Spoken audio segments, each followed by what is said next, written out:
Na tradicionalni treći po redu literarni konkurs prijavio se do sada najveći broj učenika srednjih škola. Radovi su zadovoljili oba kriterijuma. Prvi, literarnost i odgovor na zadate teme, dok je drugi kriterijum da su se na svojevrstan i originalan način bavili integracijom osoba sa invaliditetom u društveni sistem, rekla je profesorka Biljana Grujičić, član žirija. Najboljima su namenjene i novčane nagrade u iznosu od 2.000 za treće mesto, 4.000 za drugo i 6.000 dinara za prvo mesto. Treća nagrada pod šifrom Kamilica 2501 iz Tehničke škole Užice za rad pod suncem jednaki je različiti ide Vukašinu Sretenoviću.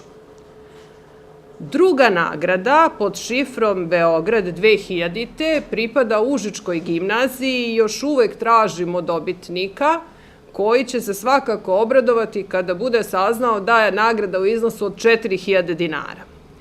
Prva nagrada je za šifru Prvi anđeo. Nagrađeni učenik je Milena Čantrak iz Medicinske škole za rad Lepota različitosti.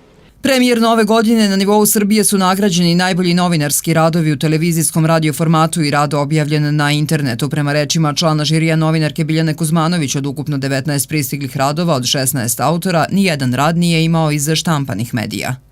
Inače, nagrada u kategoriji najbolji prilog emitovan na televiziji pripala je koleginici Ani Manojlović, koja je prilog pod nazivom Život bez prepreka. Njen prilog je objavljen u magazinu Oko 12. februara prošle godine i ona je, osim što je najbolja u kategoriji priloga emitovanih na televiziji, apsolutni pobednik ovogodišnjeg novinarskog konkursa i dobitnica statue Cvet jednakosti, koja će u petak veče na ovoj završnoj manifestaciji biti i uručena.